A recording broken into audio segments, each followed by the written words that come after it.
All right, so we're back to this PTO project here. I just took the brass drift that we made on the lathe and was able to get the PTO shaft out of the gear here. And I just left it like that because I haven't looked at any of the damage. We certainly don't want it to look like this shaft right here. With all of the pitting and everything, and this is the tractor side of the shaft, or tractor side of the PTO. So we're gonna look at this together and see if this side is just as bad as the other side. I did grease this. The grease is actually from when I got it. I had hopes that it just needed some grease and it was just rusted. Well, I can go ahead and tell you that I can feel some rough spots in there already. So obviously that's not a good thing. But we'll pick away at it here for just a minute on video and see if... Tell you what, this is the handiest thing ever. I don't know why I didn't get one sooner.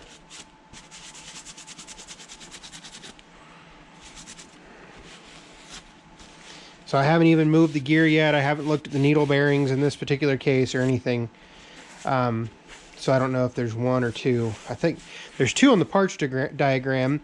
I went ahead and ordered, I ordered 4 needle bearings. So looks like this needle bearing surface right here is pretty much toast. And this one has the beginnings of pitting and everything. So I'll get all these cleaned up and I'll come back and we'll see what we're working with and see if it's salvageable. So I got to looking, and the reason I don't see the other bearing surface is because that's the journal. I just thought that was a step in the shaft, but that is actually the bearing. So I have to figure out how to get this bearing off. That's exciting. I'm probably just going to have to split it in some shape or form. But I'll work on that. Got the gear off. The gear looks okay. There's where it was touching the other gear. There's a lot less rust there. Certainly has never been used based on the PTO shaft itself. The only problem is we have this mess right here. But I got to get this bearing off, so I'm going to work on that. So this is what I've come up with. I'm just using a chisel. Went through this side. Now we're going to go through the other side and see if we can just split it off. But I figure you might want to follow along and wait for me to bust my finger. Seems like a good idea, right? Takes me a couple whacks to get a good handle on it.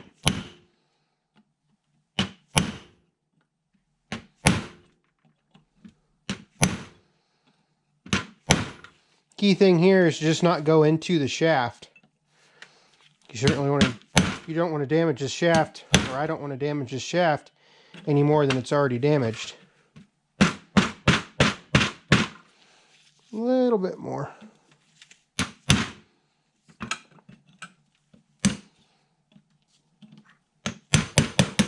There we go. Wow, that's some carnage.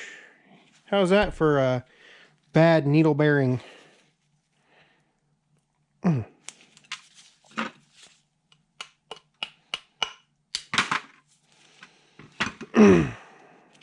Stellar. So now I got the outer raceway off. Now I can work on getting the... Oh, it may already be busted to the point that I can actually get it off. There we go. Losing all the pins in the process though. There we go. All right, so that bearing is off. Now I got to get the seal off. And I can start cleaning everything up.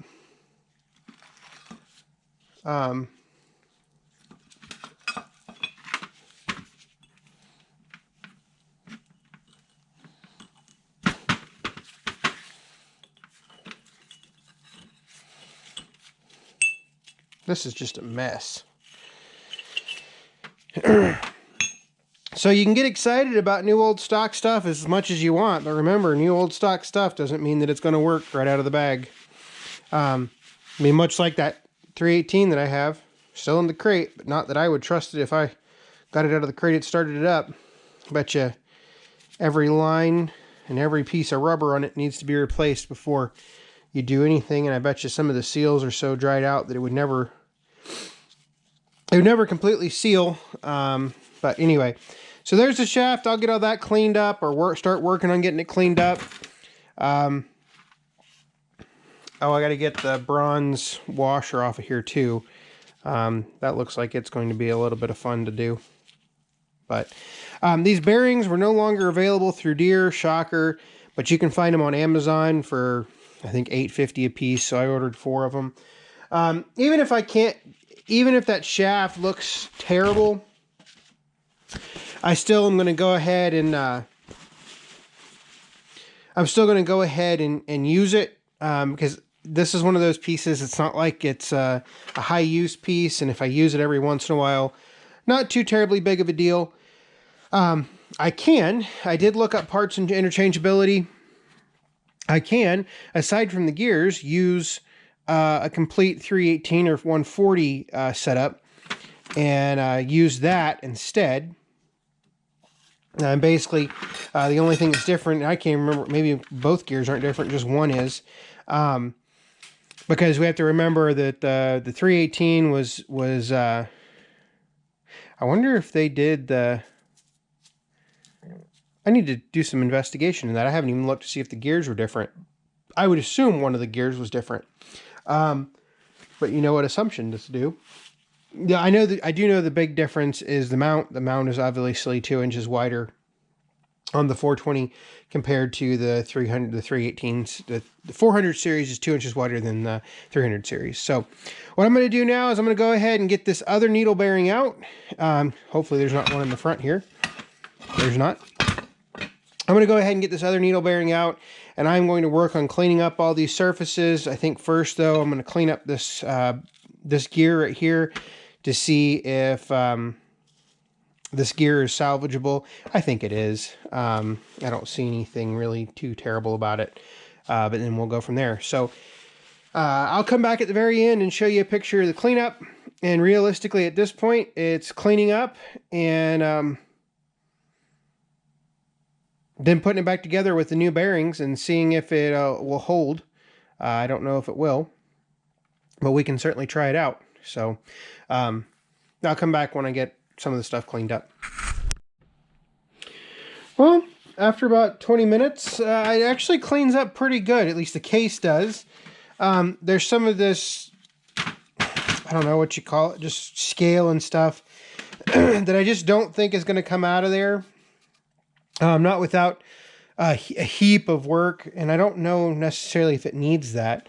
And plus, I mean, you know, it's not going to come because what I did is I did it with an SOS pad, and then I went back and I hit it with the wire wheel on the grinder here, and then I came back and rinsed it all out, scrubbed it some more with an SOS pad, and then rinsed it all out.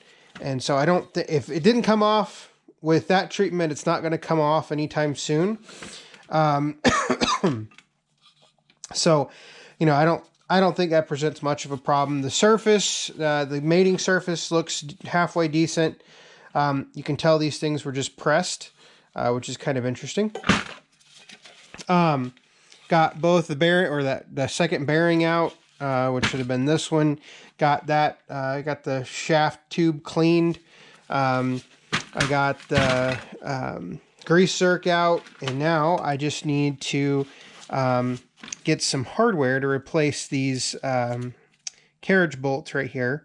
The bolts themselves go inside. We'll have to seal them up because there was sealant in there before, so I'm assuming that's what should be in there again. We'll put the sealant in there, and call it good. Next up is I'm going to go ahead and clean this gear right here, and then I'll move on to the shaft. Don't necessarily think I need to show any of that. Like I said, I'm just going to move forward with the rebuild once unless I find something just utterly terrible with this shaft right here. I'm just going to move forward with the rebuild. If not, if I decide that I don't need to rebuild it, what I'll do is I will just take the gears and the case and stuff and actually set off to the side. And then one day, if I ever find a 300 series PTO, then I will go in there and I'll either rob the shafts out of it, or I will switch the gears in that particular one and switch the gears and switch the mounting bracket. So I think that's it for this video, relatively short video. I will spend this week acquiring parts and everything, new carriage bolts, stuff like that. I'll measure all of these, get all of that identified and ordered and whatnot, and I think we'll go from there. So pretty short project, but a little bit of fun to see. One of those unusual attachments. Nobody rebuilds these, mostly because nobody really ever uses them. But if you go back and look at my 318 powering the Ace pump, they can be useful depending on what you're doing. So thanks for watching.